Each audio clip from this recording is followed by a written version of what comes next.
I'm Laura, welcome back to the channel. It has been a minute.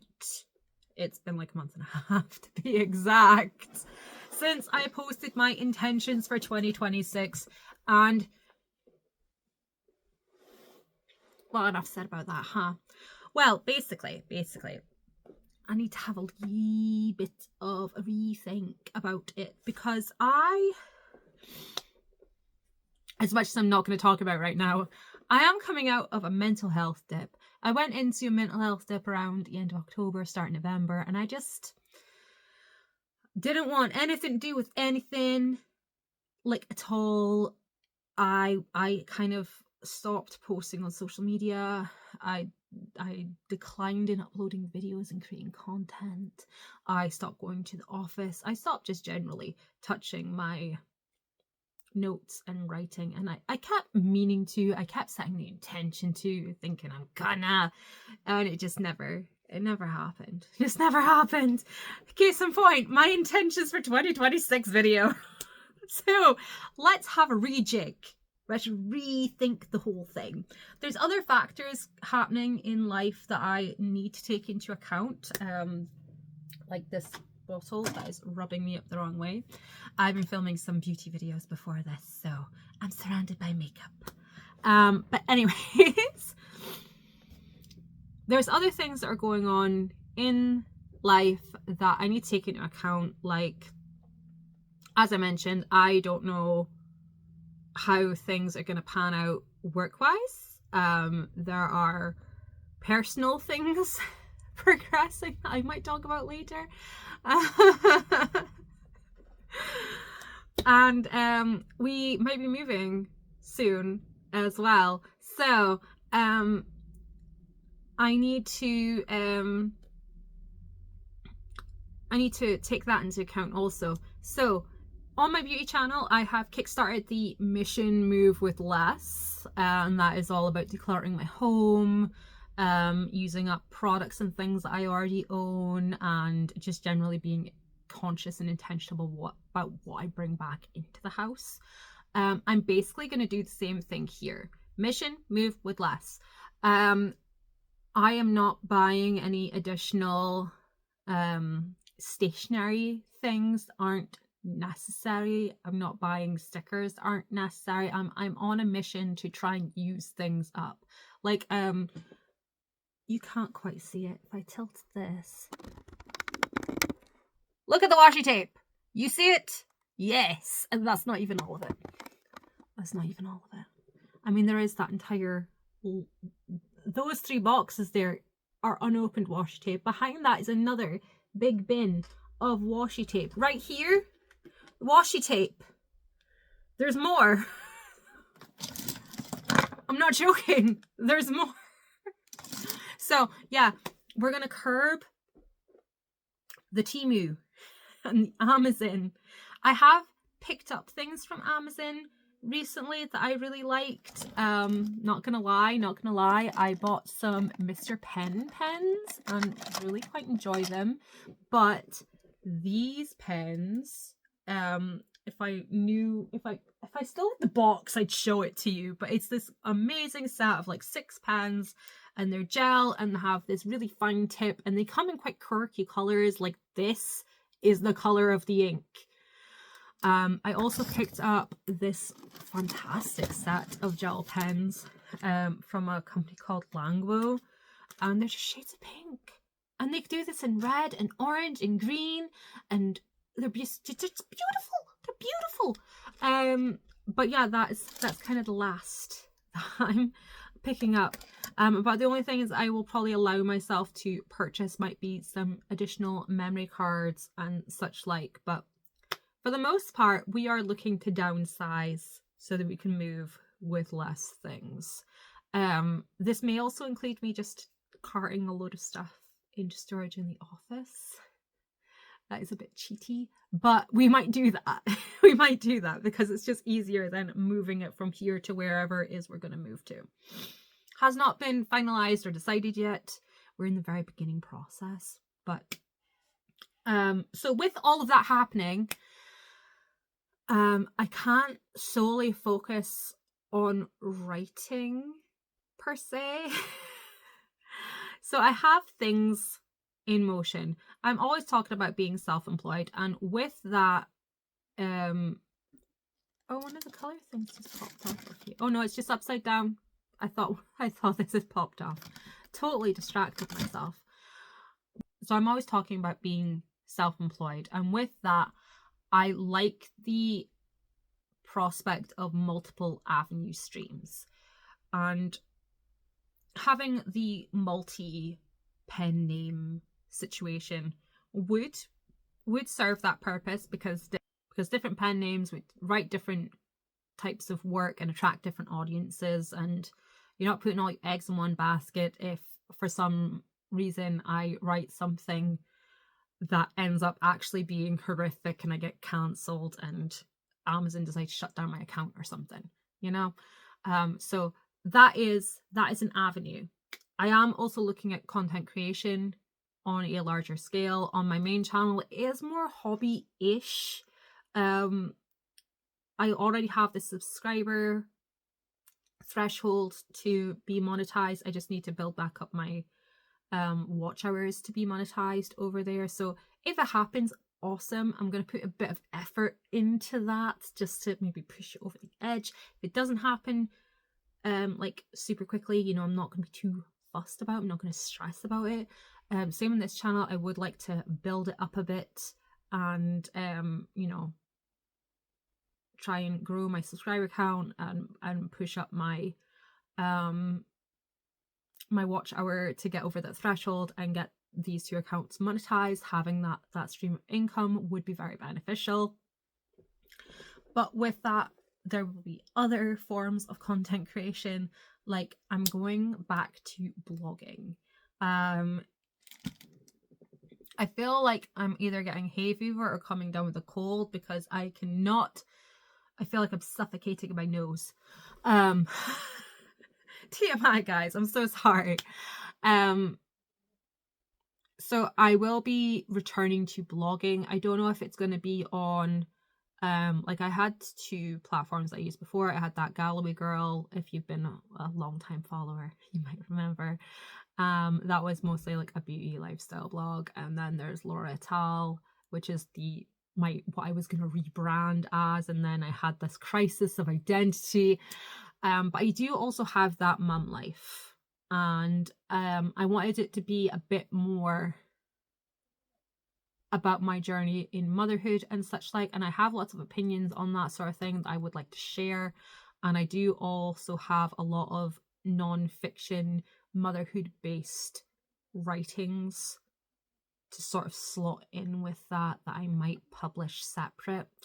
So obviously with the blog, you can have the AdSense aspect to that, but you can also get like sponsorships and things, and then having the tie-in with published materials, some what am I thinking, like free printables and free guidebooks type kind of thing, just to sort of go along with it. I do, if you've been following my Instagram for a little bit, well, even just recently, I do have quite strong opinions on motherhood, but it's hard to relay those opinions accurately on social media, and this isn't a motherhood channel, so I'm not going to go too in depth in it. And I feel like I might have ruffled a few feathers with some of the statements I made over the last week about motherhood and people's opinions of it, like as they exist within motherhood, which is why I wanted to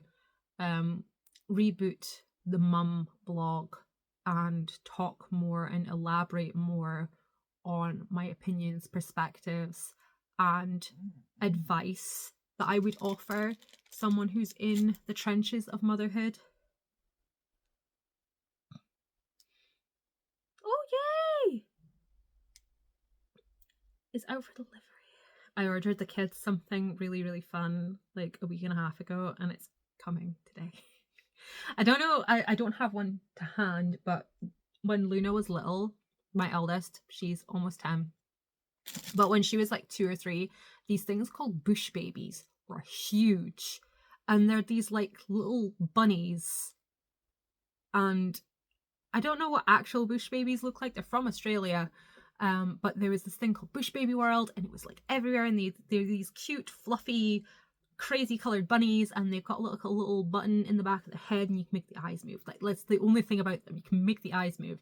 But they have a tree house that they live in, and I got her one from eBay for her Christmas one year. And unfortunately, it was recently broken.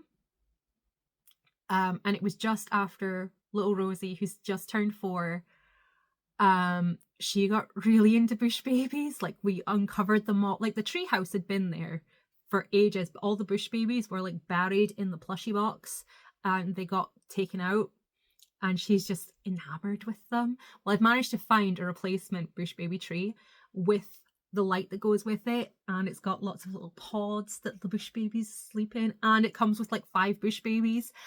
Oh, it was like £10. Yeah, fine, have it.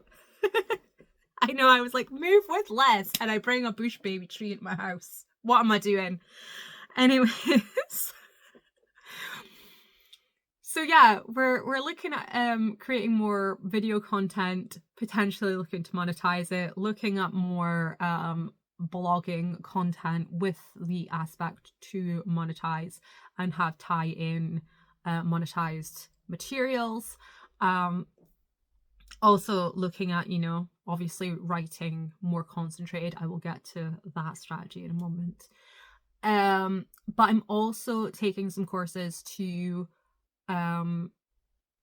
branch into proofreading and editing, taking on some of that, like take on like 4 or 5 projects a month or something, depending on, the size of the projects, the workflow. I feel like I could offer a fairly competitive price whilst not doing myself out monetarily. And if I were able to do that, it would be enough to quit my job and be a work from home mama, which would be awesome. It would be awesome. So I'm doing these courses that are basically, one is actually dedicated for proofreading. The other is dedicated for like professional styles of writing. There's one that is about punctuation and grammar. Well, actually, there's one that is about punctuation. There's one about grammar, and there's one about spelling that I'm taking. It's an advanced spelling course. It just seems weird to be saying this. Like, yeah, I'm taking a course in spelling. I'm taking a course in punctuation. I am. I'm taking all these little courses to help bolster up my knowledge, because as an avid reader, and I am a bit of a grammar Nazi. I am. Like, I can't stand when people mix up your and your. You say them different. I can't stand it when people get the difference between there, and there wrong. Like, they have different intonations even when you say them. But I understand things like learning difficulties can be an issue and things, but just some people are just lazy. They're just lazy.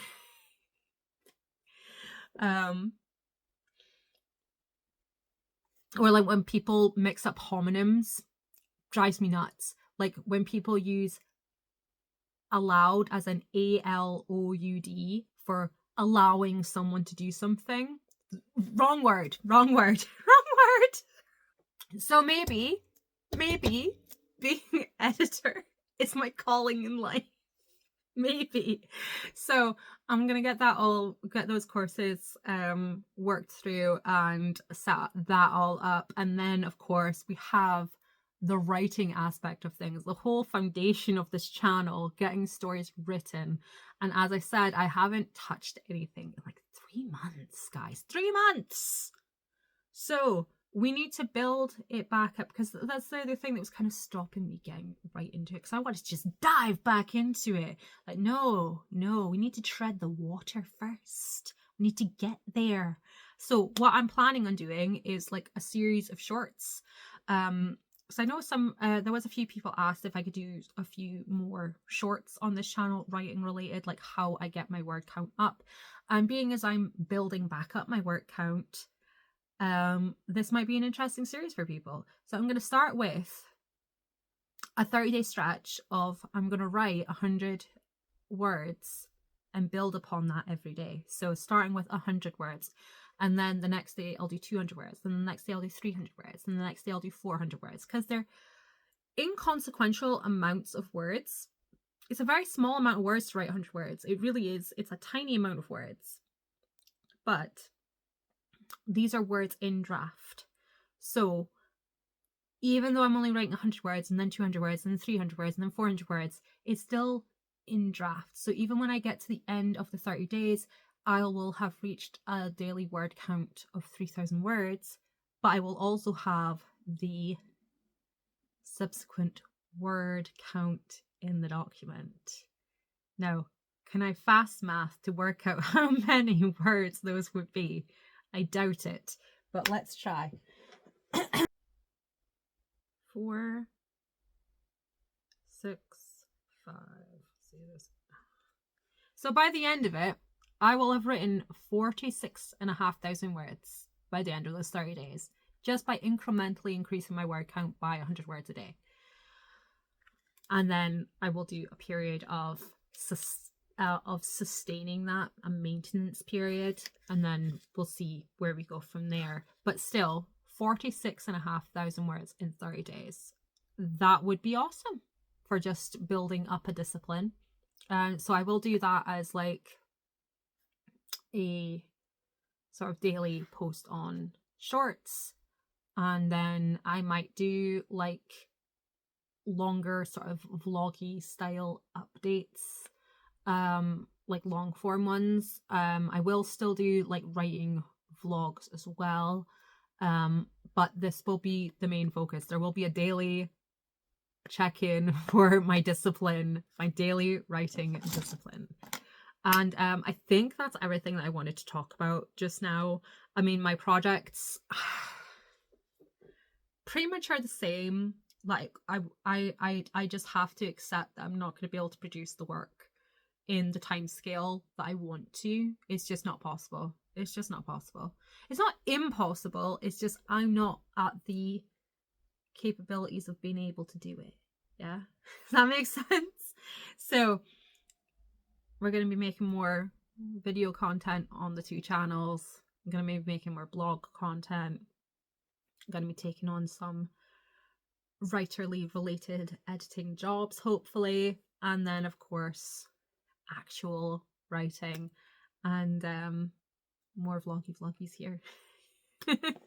Of course, all of this is going to require a degree of time management and stabilizing my mood, focusing on regulation, and trying to beat and overcome procrastination, like the phone. Oh my god, I just whacked myself in the face. But yeah, I have taken a lot to doom scrolling, and I need to not, and it takes up a lot of my time. Like in the morning with breakfast, I've been scrolling. At night when the kids go to bed, I've been scrolling. On the bus to work, I've been scrolling, and it's just, it's not conducive to a productive life, and we all know this. I mean, it's not the worst thing. Like, I'm choosing to do it, so it's my fault, not the phone's fault, ultimately. But yeah, so I do need to manage my time better, manage my emotional regulation and my energy levels, and I need to find my planner because I don't know where my freaking planner is. Oh no, I spotted it. I literally just spotted it right now. It's right there on the bed under a pile of stuff that was on this chair, but I couldn't find it last night. I looked for it last night, I couldn't find it. But it's right here the whole time, in this chair I'm sitting in right now, that I just moved the stuff to get to. Some things I just can't explain. Some things I just can't explain. So I'm also going to try and get back into the office a lot more. Again, with the time management thing, I do a lot of good focus work in the office. I really do, and I need to get back in there. I do find that when I've done work in the office, when I come home, I'm a lot more regulated because I've accomplished something, and I've had that. I've heard it referred to as like the third place, like we have home, we have work, and a lot of people, it's just going from home to work, to home to work, to home to work, maybe running some errands, but it's mostly home to work, home to work. And you need that third place to balance stuff out. And the office is my third place, which is silly because it's still technically work, but it's work I'm choosing to do, you know? And if things go right with the editing endeavors, then who knows? It might be the full-time work. So I'll need to find another third place. I'm sure I will. We'll find out. Anyways, I will leave this video here because it's starting to get a bit rambly. And I'll catch you guys next time. Thanks so much for watching. Thank you for sticking with me. And I'll see you again real soon. Those shorts, my daily disciplined writing. See you later.